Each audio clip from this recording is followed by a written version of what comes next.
নমস্কার বন্ধুরা, আমি রাজ। রেলওয়ে চ্যালেঞ্জের ইউটিউব চ্যানেলে তোমাদের আরও একবার স্বাগত। আজকের ভিডিও থাম্বনেল এবং টাইটেল থেকে বুঝতেই পেরেছো যে কি ওরিয়েন্টেড আজকের ভিডিওটা প্রোভাইড করছি তোমাদের সাথে। তো অবশ্যই রেলওয়ে চ্যালেঞ্জের পাশে থেকো, আর যে সমস্ত ভিডিওগুলো তোমাদেরকে প্রোভাইড করি এই সমস্ত ভিডিওগুলোকে নিজেদের ফ্রেন্ড সার্কেলে একটু করে শেয়ার করে দিও, যাতে তারাও সমানভাবে উপকৃত হতে পারে। তো সরাসরি চলে যাব আজকের ভিডিওটা, যেটা মূল বিষয়। একটা কম্পিটিটিভ এক্সাম ক্র্যাক করার জন্য কোন 5টা জিনিস যেগুলো ভিভিআই, যেটা তোমার মধ্যে থাকা উচিত। দেখো, কোনো স্টুডেন্ট যখন নিজের কেরিয়ারে, অর্থাৎ তার যে প্রিপারেশন জার্নিটা যখন সফলতা হয়, অর্থাৎ সে যখন একটা চাকরি পেয়ে যাচ্ছে, সে যদি কোনো একটা ভিডিও প্রোভাইড করে, তখন প্রত্যেকটা স্টুডেন্ট সেই ভিডিওগুলো দেখার জন্য এগিয়ে যায়, ছুটে যায়। কেন? কারণ তার কাছ থেকে কিছু জিনিস অ্যাচিভ করবে বলে, রাইট? আজকে তোমাদের সামনে যে বসে রয়েছে সে তোমাদের মতনই একজন, কিন্তু তোমাদেরকে যে কথাগুলো বলবো, যে রিয়েলিটিটা তুলে ধরবো, কিছুটা হলেও তোমাদের অনেকটা কিন্তু মোটিভেট হতে পারবে আজকের এই ভিডিওটা থেকে। আমি আজকে তোমাদের সাথে 5টা এমন কিছু টিপস শেয়ার করব, যে 5টা টিপস যদি তুমি প্রপারলি জাস্ট 90টা দিন যদি ফলো করতে পারো। এর আগের ভিডিও তো বলেছিলাম যে একটা 3 মাসের স্টাডি প্ল্যান, তো আজকে সেটা প্রপারলি বলবো যে 90 দিনে তোমার এই 5টা টিপস কন্টিনিউয়াসলি যদি তুমি করতে পারো, আপকামিং তোমার যদি লক্ষ্য হয়ে থাকে ডাব্লিউবিপি, কেপি বা এছাড়া রেলওয়ে এক্সামগুলোকে, তাতে করে তোমার জন্য অনেক অনেক হেল্প হবে আজকের এই ভিডিওটা। যে সমস্ত 5টা টিপস তোমাকে আমি বলবো, তোমরা যখন কোনো একটা ভিডিও দেখো যে সে চাকরি পেয়েছে, তার যখন ভিডিওটা তুমি দেখতে যাচ্ছ, তার জীবনের সফলতাটা যখন দেখতে যাচ্ছ, ছুটে যাও কেন? তুমি সেখান থেকে কিছু জিনিস নিতে যাবার জন্য যাচ্ছ।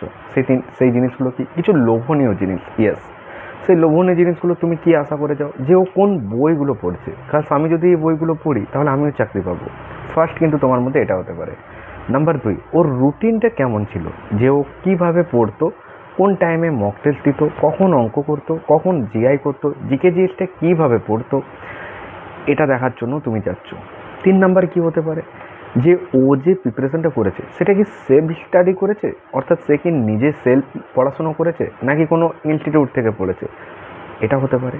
বা সে যদি কোনো অনলাইন, অর্থাৎ যদি অনলাইনে যদি কোনো ব্যাচ নিয়েছে, বা ইউটিউবে কোন ক্লাসগুলো দেখেছে। কারণ এখন দেখো কম্পিটিশানগুলো এত কেন বেড়ে গেছে, কারণ এখন ইউটিউবে ফ্রি অফ কস্ট অনেক ক্লাস প্রোভাইড করা হচ্ছে, এবং তার পাশাপাশি বিভিন্ন ইনস্টিটিউট থেকে যেগুলো অনলাইন যে ব্যাচগুলো হয়, যেরকম আমি নিজেও করি, ম্যাথ চ্যালেঞ্জার বা যোদ্ধা ব্যাচ, যেটা আমার জিকে জিএসের বা ম্যাথের যেটা ব্যাচটা, এরকম বিভিন্ন ইনস্টিটিউট থেকে বিভিন্ন ক্লাসগুলো করাচ্ছেন। আমার তো ধরো জার্নি সবে শুরু করেছি, কিন্তু যারা এই লাইনে অলরেডি অনেক বছর বছর ধরে এই সমস্ত ছাত্রছাত্রীদের পড়িয়ে আসছে, এবং অনেক ছাত্রছাত্রীকে তারা সফলতা দিয়েছেন, তো আজকে এটা দেখার জন্য কিন্তু তারা যায় যে সে কোন স্যারেদের ক্লাসটা করতো, ওথার থেকে অঙ্ক করতো। অ্যান্ড লাস্ট, ও যে পরীক্ষাটা ক্র্যাক করলো, ওর এটা কত নাম্বার পরীক্ষা ছিল, বা আগে যে পরীক্ষাগুলো দিয়েছে সে ব্যর্থতা কোথায় কোথায় পেয়েছে। তো বিভিন্ন ধরনের বিভিন্ন রকমের কোয়েরিজ, প্রশ্ন, জিজ্ঞাসা চিহ্নগুলোকে নিয়ে সেই ভিডিওগুলোতে তোমরা যাও। কী জন্য? এই সমস্ত ডাউটসগুলোকে তুমি ক্লিয়ার করবে তার ওই ভিডিওর মধ্যে। কিন্তু অনেস্টলি একটা স্পিক বলো তো, তুমি যে আশাটা নিয়ে সেখানে যাও সেটা কি পাও? বলবে না। কেন পাও না? কারণ যারা চাকরি পেয়ে যায়, অর্থাৎ সে যখন ক্র্যাক করে যাচ্ছে, সে হয়তো সমস্ত কিছু থাম্বনেল এমনভাবে দিতে পারে, টাইটেল এমন কিছু দিতে পারে, যেটার মধ্যে তোমার মনে হতে পারে যে ভিডিওটার মধ্যে অনেক কিছু ইনক্লুডিং আছে। কিন্তু তুমি যখন ভিডিওটার মধ্যে যাবে, তখন সে নিজের রিয়েলিটিটা তুলে ধরার চেষ্টা করে, অর্থাৎ সে কীভাবে পড়াশুনো করেছে, কত কষ্ট করে বড় হয়েছে, কীভাবে সে বইগুলোকে পড়তো, কোথার থেকে জিকে জিএস পড়তো, এত ইন ডিটেলস কিন্তু কেউ শেয়ার করে না। খুব কম জন হয় যারা কিন্তু এটা শেয়ার করে, কিন্তু ম্যাক্সিমাম ক্ষেত্রে দেখা যায় যে তারা কিন্তু ভিডিওর মধ্যে সেই জিনিসগুলোকে প্রোভাইড করে না, যেটা অ্যাকচুয়ালি তোমাদের দরকার। তাই আজকে তোমাদের জন্য এই ভিডিওটা। তো 5টা যে টিপস বলবো, ভিডিওটা বেশি লেন্দি হবে না, জাস্ট স্কিপ না করে পুরো ভিডিওটা শেষ পর্যন্ত দেখো, না হলে স্কিপ করলে তুমি কিন্তু বুঝতে পারবে না যে কোন জায়গাটা তুমি মিস করলে। বুঝতে পারলে? ফার্স্ট যে টিপসটা তোমাকে আমি দেবো, তুমি লার্নার, এভারেজ, আইদার অ্যাডভান্স, এই 3টে সেকশনের মধ্যে যে কোনো একটা সেকশন আছো। হতে পারে তুমি সবে মাত্র শুরু করেছো কম্পিটিটিভের জার্নি, বা তুমি হয়তো কম্পিটিটিভের জার্নি স্টার্ট করে 1টা 2টো 3টে 4টে 5টা এক্সামও দিয়ে দিয়েছো, একটা এক্সপিরিয়েন্স তোমার হয়েছে, এভারেজ সেকশনে রয়েছে, কিছু চ্যাপ্টার সিলেবাস এমন তোমার এখনও বাকি রয়েছে যেগুলোর জন্য তুমি ভালো স্কোর করতে পারছো না, আরেকটা অ্যাডভান্স সেকশনে পৌঁছে গেছে। অ্যাডভান্স সেকশন মানে কি, এমন না যে সে চাকরি পেয়ে অন্য চাকরির জন্য প্রিপারেশন নিচ্ছে। অ্যাডভান্স সেকশন মানে বলতে চাইছি যে তার ওভারঅল কমপ্লিট হয়েছে, সে এবার প্রপারলি একটা রিভিশন স্কেলে রয়েছে, রাইট? হয়তো তার জন্য এবার একটা চাকরি কনফার্ম। তো আমি 3 ধরনের স্টুডেন্টের জন্য এই 5টা টিপস বলবো। যদি তুমি অ্যাডভান্স লেভেলের স্টুডেন্ট হও তাহলে তো তুমি অবশ্যই মানে নিজের স্ট্র্যাটেজি প্ল্যান বা তুমি প্রপারলি আরও ডেপথের মধ্যে পড়াশোনাতে রয়েছো। বাট যদি তোমার মনে হয়ে থাকে যে এই 5টা টিপস আমি ফলো করতে পারি, তাহলে অবশ্যই তুমি কিন্তু এই 5টা টিপস ফলো করতে পারো। সেই 5টা টিপসের মধ্যে ফার্স্ট টিপ অর্থাৎ টিপস নাম্বার 1, এটা কি, তুমি যখন সকালে ঘুম থেকে উঠে পড়তে বসছো, অনেকেই কী করে, যেটা মেন মেন্টালিটিতে থাকে যে ছোটোবেলা থেকে যে কথাটা শুনে আসছো, ভোরের পড়াটা নাকি খুব মনে থাকে, তাই তো? তাহলে যে জিকেতে উইক সে চাইবে ভোরবেলায় জিকেটা করে নিই, যে ম্যাথে উইক সে বলবে ম্যাথটা করে নিই, তাই তো? কিন্তু অ্যাকচুয়ালি একটা জিনিস কি ভেবে দেখেছো, ভিজুয়ালাইজ করেছো? ভোরবেলাটা হচ্ছে একটা ফ্রেশ টাইম, অর্থাৎ এই টাইমটা এমন একটা টাইম, এই টাইমটাই তুমি যদি ম্যাথ করো তোমার ম্যাথটাও ভালো হবে, কাজ তুমি জিআই নিয়ে বসো তোমার জিআইটাও খুব সুন্দর হবে, তুমি যদি জিকে জিএসের মধ্যে সায়েন্সটাকেও পড়ো খুব ভালো হবে, বুঝতে পারলে? সবার প্রথম ভোরবেলায় উঠে যেটা তোমার ফার্স্ট করতে হবে সেটা কি তোমাকে বলি। ধরো তুমি ঘুম থেকে উঠলে, যদি তুমি পুলিশ অ্যাসপিরেন্টস হও তুমি তো গ্রাউন্ড যাবে, কিন্তু গ্রাউন্ড যাওয়ার আগে এটা করাটা তোমার অত্যন্ত জরুরি। খুব ইম্পর্ট্যান্ট 5টা টিপস, যেটা আমার নিজের পার্সোনাল এক্সপিরিয়েন্স জাস্ট এই 2 বছরের জার্নিতে, সেটাই তোমাদের সাথে শেয়ার করছি। তো যদি মনে হয়ে থাকে যে এগুলো তোমাদের জন্য হেল্পফুল হয়ে থাকে, অবশ্যই ভিডিওগুলোকে সাপোর্ট করো, লাইক করো, প্রত্যেকে তোমাদের পছন্দের মতামত কমেন্ট সেকশানে জানিও, আর সাবস্ক্রাইব করে রেলওয়ে চ্যালেঞ্জারের পাশে থেকো, পরবর্তী ভিডিও নোটিফিকেশান খুব সহজে তোমার ফোনে পৌঁছে যাবে। টিপস 1-এ যেটা বোঝাতে চাইছি, তো তুমি ভোরবেলাতে একটা টেস্ট নিয়ে বসো। কি টেস্ট? ধরো তুমি ডাব্লিউবিপির অ্যাসপিরেন্ট, তাহলে একটা ডাব্লিউপি টেস্ট নাও। যদি তুমি কলকাতা পুলিশের জন্য প্রস্তুতি নিচ্ছ, কলকাতা পুলিশ ডাব্লিউপি একই লেভেলের বলতে পারো, প্যাটার্নটা একই কোশ্চেন পেপারের, সেক্ষেত্রে তুমি প্রিলির একটা সেট দিতে পারো। যদি তুমি আরআরবির এক্সামগুলোর প্রিপারেশন নিচ্ছ, এনটিপিসি গ্রুপ ডি, তুমি সেটা একটা টেস্ট দাও। অর্থাৎ তুমি যে পরীক্ষাটার জন্য প্রিপারেশন নিচ্ছ তুমি একটা টেস্ট দাও সকালবেলায়, ভোরবেলাতে ঘুম থেকে উঠে। এটা হচ্ছে তোমার ফার্স্ট কাজ, বোঝা গেছে? টেস্টটা দিয়ে যেটা তোমার কাজটা হবে, যখনই তুমি টেস্টটা দিলে, ধরো তুমি সেটা অনলাইন মোডে দিতে পারো বা সেটা কোনো একটা প্র্যাকটিস বুক থেকে দিতে পারো। প্র্যাকটিস বুকে দিলে অবশ্যই ওএমআর দিয়ে দেবে, আর অনলাইনে দিলে ডাইরেক্ট তোমার সেখানেই হচ্ছে, ঠিক আছে? এবার যখন তোমার টেস্টটা কমপ্লিট হয়ে যাচ্ছে, তোমার 1 ঘন্টা থেকে 1.5 ঘন্টার মধ্যে ধরো টেস্ট কমপ্লিট হচ্ছে, যেরকম এক্সাম দিচ্ছ, আরআরবি এক্সামগুলো যেমন 1.5 ঘন্টার, আর বাকি তুমি স্টেট এক্সাম দাও সেগুলো দেখো ডাব্লিউপিকেপিগুলো 1 ঘন্টার। যখনই তোমার টেস্টটা কমপ্লিট হয়ে যাচ্ছে তখনই তুমি সঙ্গে সঙ্গে মুভ করে যাও যেটা মেন সেক্টরটা, সেটা কি? সেটা হচ্ছে অ্যানালাইসিস সেক্টরটা। এবার অ্যানালাইসিসটাকে ফেলে রেখে দিয়ে যাও না যে আমি পরে অ্যানালাইসিস করবো, না। টেস্ট কমপ্লিট হওয়ার পর মোর অ্যাবাউট 30 মিনিটস যদি তুমি টাইম দাও, মোর এনাফ সেটা অ্যানালাইসিসের জন্য। 30 মিনিটসের মধ্যে কী হবে, তোমার চেক হয়ে যাবে কটা রাইট কটা রং, সেখান থেকে নেগেটিভ হবে। যদি তুমি অনলাইনে দাও সেখান থেকে ডাইরেক্ট স্কোর আসবে, সব কিছু দেখতে পাবে। বাট যদি প্র্যাকটিস বুক থেকে ওএমআর দাও সেক্ষেত্রে তোমাকে একটু পরিশ্রম করতে হবে, কোথায় কোনটা ভুল হলো সেগুলোকে একটু যাচাই করো। যে কপিটা আগের ভিডিওতে বলেছিলাম যে একটা কপি করবে, সেখানে তুমি টেস্ট 1 যেটা দিলে, আজকে যে টেস্টটা, সেটা তারিখ দাও, কী টেস্ট দিলে সেটা লেখো। টেস্টটা কী টেস্ট, অনলাইন মোডে দিলে নাকি তুমি একটা কোনো প্র্যাকটিস বুক থেকে ওএমআর দিলে, সেটাও লেখো, কারণ এগুলো তোমার অনেক অনেক হেল্প করবে। যেটা আমি পুরো কমপ্লিট 5টা টিপসের মধ্যে এটা ফার্স্টে যেটা বলছি। এবার তুমি যখনই অ্যানালাইসিস করলে সেখান থেকে যেগুলো ভুল ঠিক হলো সেই জায়গাগুলোকে ভালো করে জাজমেন্ট করো, যেগুলো ভুল হচ্ছে সেটা একটা কপিতে নোট করো। এটা কমপ্লিট করার পর তুমি মাঠে যাও। অনেকে ভাবে যে আমি ভোরবেলাতে মাঠ যাবো, ভোরবেলাতে যেতে হবে, এমনটা কিন্তু না। আমি নিজেও মাঠ যাই, 9:30 10টার সময় তো মাঠে গেছি, 10:30তেও মাঠ গেছি। তোমার যদি মনে হয়ে থাকে যে তুমি মাঠে যাবে, তাহলে মাঠে যাওয়ার জন্য তোমাকে এমন না যে তোমাকে ভোরবেলাতে যেতে হবে। তুমি যখন রানিং দেবে তখন তো এমন না যে তোমাকে ভোরবেলায় দেবে। মনে রাখবে ভোরবেলায় এনার্জেটিকটা এমনিই বেশি থাকে, তুমি যে রানটা ভোরে দেবে, সন্ধেবেলায় যেটা দেবে সেটা কিন্তু তুমি একটু রোদে যখন রান দেবে বুঝতে পারবে যে একটু হলেও কিন্তু তোমার যেটা স্টেমিনারটা কম লাগতে পারে। তো সেটাও তোমাকে প্র্যাকটিস করে রাখতে হবে, কারণ অতক্ষণ লাইনে দাঁড়ানোর পর যখন তুমি রান দেবে এনার্জি লস হয়। সব কী করে গ্লুকন ডি ওআরএস খায়, কিন্তু এটা আগের থেকে যদি প্র্যাকটিসটা রাখতে পারো তোমার জন্য অনেক বেটার হবে, বোঝা গেছে? তো অবশ্যই তুমি এটা ফলো করতে পারো, ভোরবেলায় উঠে তুমি একটা টেস্ট দাও। কেন? টেস্টটা তোমাকে অনেক কনফিডেন্স বাড়াবে। তুমি সারাদিনে বুঝতে পারবে যে তোমার পড়াশোনাটা কীভাবে করা দরকার। ধরো তুমি দেখছো যে হিস্ট্রির কোশ্চেন্সগুলো খুব সুন্দর হচ্ছে, তাহলে যে জায়গাটা প্রবলেম হচ্ছে তোমাকে সেটা জোর দিতে হবে। সেই দিনটা তুমি বুঝতে পেরে যাবে যে তোমার প্রিপারেশনের মধ্যে কোন কোন সাবজেক্টগুলো ইনক্লুড রাখতে হবে, কোথায় কত আমাকে জোর দিতে হবে। বোঝা গেল? তাহলে এটা হচ্ছে তোমার শুরুয়াত হওয়া উচিত, যেটা আমি নিজে ফলো করি। ওকে, স্টেপ টু কী হতে পারে? ধরো তুমি রানিং টানিং কমপ্লিট করে বাড়ি চলে এলে, এবার অনেকে কী করে, পড়তে বসে যখন, তখন ফোনটা কাছে রেখে কী করতে পারে, পড়তে ফোন দেখতে পারে, পড়তে হঠাৎ সে ফোনে কোনো একটা নোটিফিকেশান হলো সেটা দেখতে পারে। কিন্তু মনে রাখবে যে তোমার পড়াশোনার সময়, আমাকে পার্সোনালি এটা আগে অনেকেই বলেছে যে ফোনটাকে দাদা তুমি কী করে অ্যাভয়েড করো, কী করে ফোন থেকে তুমি সরে থাকতে পারো। কিন্তু দেখো আমি ইউটিউবের সাথেও কানেক্টেড, আমার আদার্স সেরকম কোনো সোশ্যাল মিডিয়াতে ইনক্লুড নেই, আমি অনলি ফর ইউটিউবটাতেই যুক্ত আছি। তো এবার এই ইউটিউবটা আমি যে করি, বা আমার যে ফোনটা আমি যে সেটাকে সঙ্গে নিয়ে পড়াশোনাটা করছি, এটা আমাকে অনেকেই কোশ্চেন্স করেছে এর আগে, আমি তাদেরকে বলেওছি। তো সেটাই তোমাদেরকে বলবো স্টেপ 2 এটার জন্য অনেক স্টুডেন্টের লাইফ ডিসমিস পর্যন্ত হয়ে যেতে পারে। ইয়েস, কথাটা যতটা ইজিভাবে বললাম ততটাও কিন্তু ইজি না। একটা ফোনে তুমি কোনো একটা ভিডিওস দেখছো, সেই ভিডিওসটা হতে পারে একটা শর্টস ভিডিও কখনো তোমাকে একটা স্লট দেখে বন্ধ করতে দেবে না। দেখবে অটোমেটিক তোমার কীভাবে যে মুভমেন্টটা চেঞ্জ হতে পারে সেটা তুমি নিজেও বুঝতে পারবে না। তুমি ভেবেছিলে যে হয়তো 2-5 মিনিটের ব্যাপার, আমি ওখান থেকে বেরিয়ে যাব, কিন্তু তুমি পারলে না, সেখান থেকে 1-1.5 ঘন্টা টাইমটা বেরিয়ে গেলো। তুমি যখন ফোনটা রাখবে এতক্ষণ পর, তোমার যখন মনে হবে যে না এবার ফোনটা রেখে দিই, তোমার কিন্তু এই ব্রেনটা না পুরো পাজল করে দেবে। কেন জানো? শর্টস ভিডিও এমনই ভিডিও, কখনো হাসি, কখনো কান্না, কখনো খেলা, কখনো রেসিং, কখনো মানে সুইমিং, স্পোর্টস, বিভিন্ন টাইপের ভিডিওস তোমার কাছে স্ক্রিনে রিপ্রেজেন্ট হবে। তো তোমাকে এগুলোকে যখন তুমি সম্পূর্ণ দেখছো, তখন তোমার মাইন্ডটা না পুরো ডাইভার্ট হয়ে যাচ্ছে, যেটা কম্পারেটিভ ফিল্ডে একটা মাইন্ড সেট আপ সব থেকে ইম্পর্ট্যান্ট। কেন জানো? কারণ বিভিন্ন সাবজেক্টগুলোকে তুমি যখন পড়ছো সেগুলো কিন্তু এখানেই জমা হয়ে থাকছে। এবার এই জায়গাটা যদি ঠান্ডা না রাখতে পারো, তুমি পরীক্ষার হলে কী করে এক্সামে অন দ্যাট মোমেন্ট দেখা মাত্র বুঝতে পারবে এটার আনসারটা এটা, তাই না?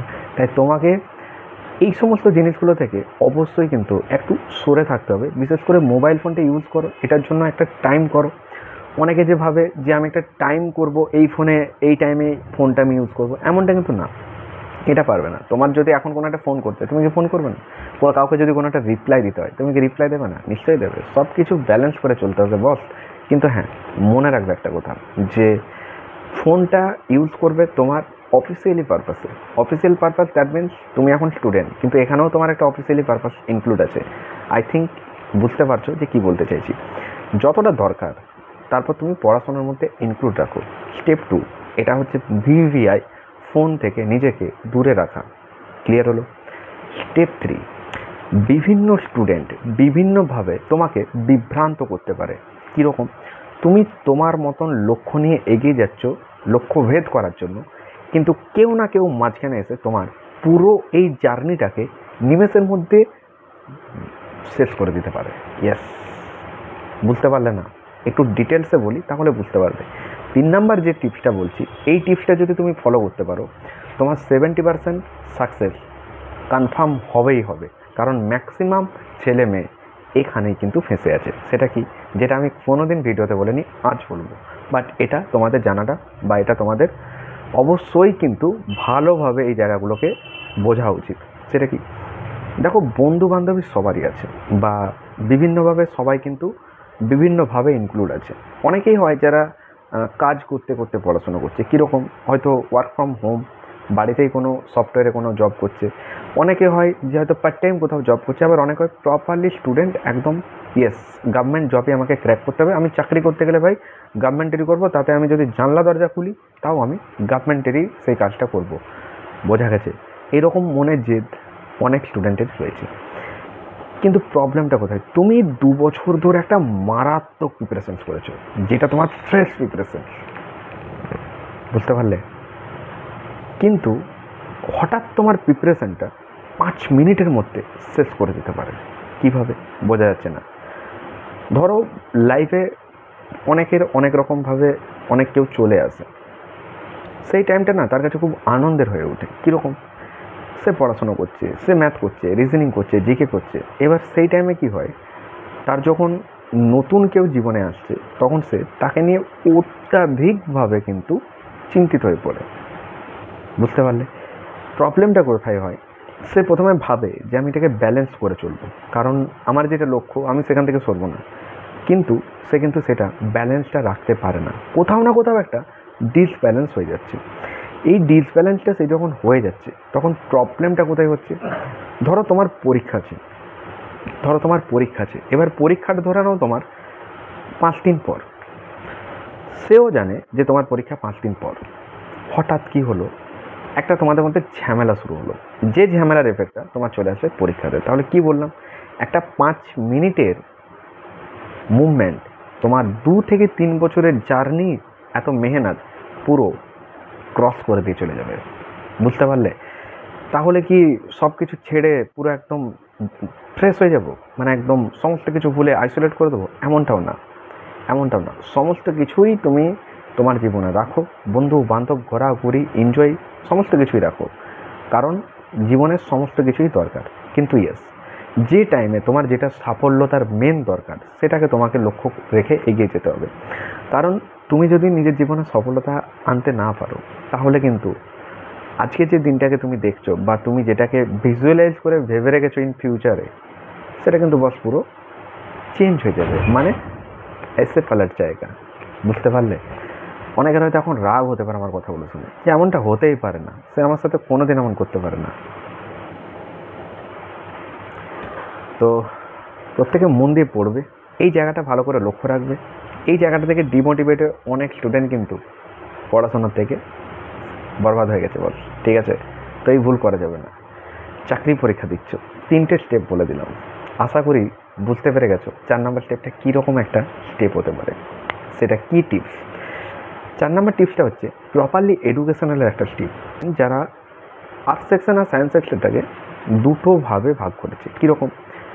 আজকে সে যদি আর্টস পড়ে তো নেক্সটে পড়বে সায়েন্স, পরের দিন পড়বে আবার আর্টস, পরের দিন পড়বে সায়েন্স, কি তাই তো? কিন্তু তুমি বলো তো, তুমি যখন আর্টস পড়ছো তখন তার মধ্যে 4টে সাবজেক্ট ইনক্লুড রয়েছে, history, geography, economics, constitution. Science যখন পড়ছো 3টে science, physics, chemistry, biology. Static GK আছে, কারেন্ট অ্যাফেয়ার্স আছে, স্পোর্টস, কম্পিউটার, এগুলো আছে। প্রবলেমটা কোথায় হয়? ধরো তুমি যখন আর্টসটা পড়ে নিলে, আর্টসটা কমপ্লিট করে পরের দিন যখন সায়েন্সে যাচ্ছ, সেদিন তো পুরো সায়েন্স পড়ছো, তারপর আবার আর্টসে আসছো। এইরকমটা না করে প্রত্যেকটা স্লট থেকে একটা একটা করে স্লট কমপ্লিট করে যাও। বুঝতে পারলে না?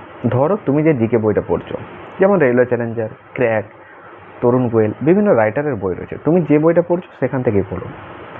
আর আমি তোমাদের একটা স্পেশাল বুক লিস্টের ভিডিও প্রোভাইড করবো, বিশেষ করে যারা WBKB অ্যাসপিরেন্টস, যে কোন বইগুলো, মানে যেটা আমার মনে হয় যে এটা যদি কমপ্লিট করতে পারো কনফার্ম তুমি এখান থেকেই প্রশ্ন পাবেই পাবে।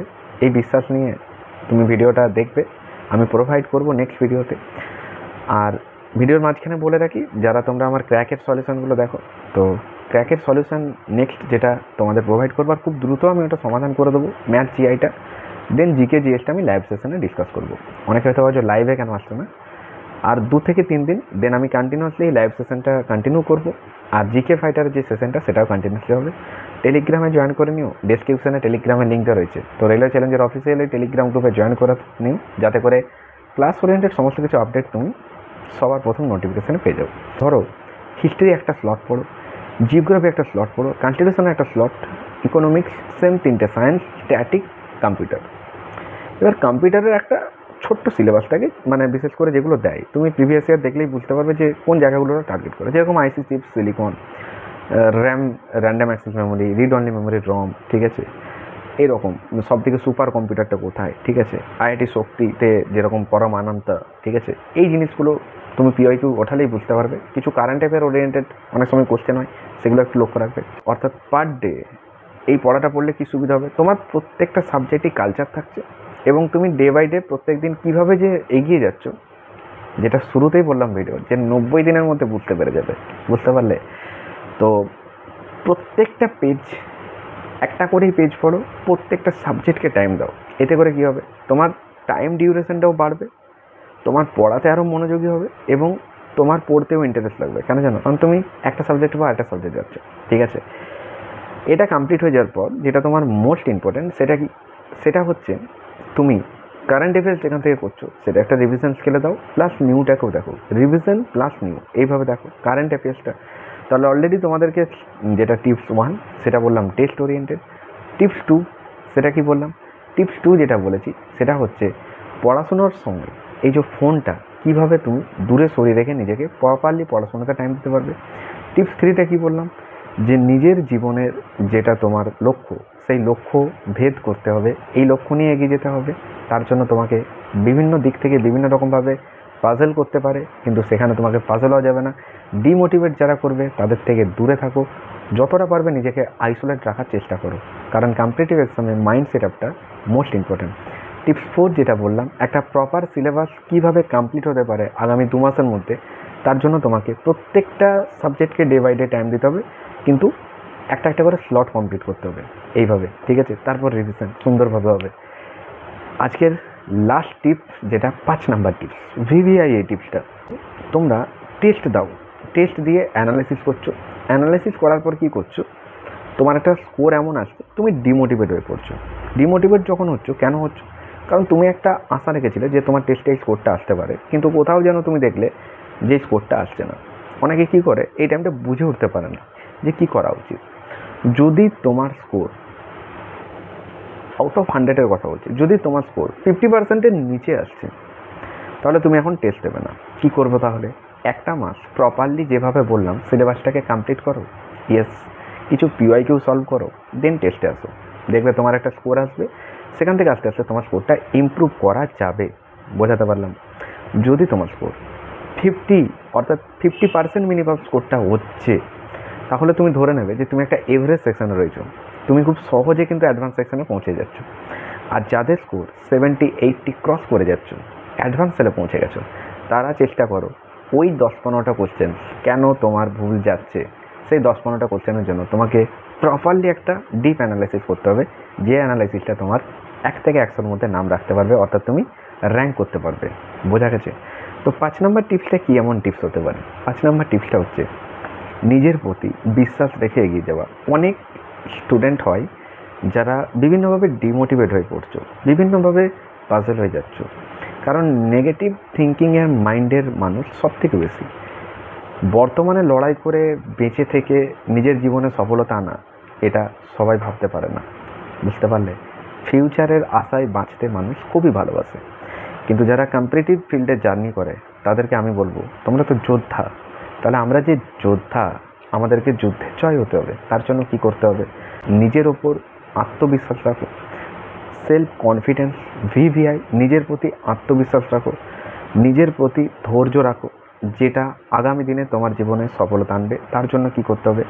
অত্যন্ত মনোযোগী হয়ে পড়াশোনা করতে হবে, আর প্রপারলি তুমি যে পড়াটা পড়ছো সেটা একদম 90 দিন পর্যন্ত তুমি কন্টিনিউয়াসলি করো, তোমার জীবনে সফলতা নিশ্চয়ই আসবে। তো যদি ভিডিওটা ভালো লেগে থাকে অবশ্যই ভিডিওতে লাইক করে দিও, আর নতুন দর্শক হলে সাবস্ক্রাইব করে রেলওয়ে চ্যালেঞ্জারের পাশে থেকো, আর টেলিগ্রামে জয়েন করে নিও। তোমাদের পছন্দের মতামত অবশ্যই কমেন্ট সেকশানে জানিও, আর কোন টিপসটা তোমার সবথেকে ভালো লেগেছে সেটা কমেন্ট সেকশানে অবশ্যই জানিও। প্রত্যেকে ভালো থেকো, মন দিয়ে পড়াশোনা করো। দেখা হবে নেক্সট ভিডিওতে। টাটা।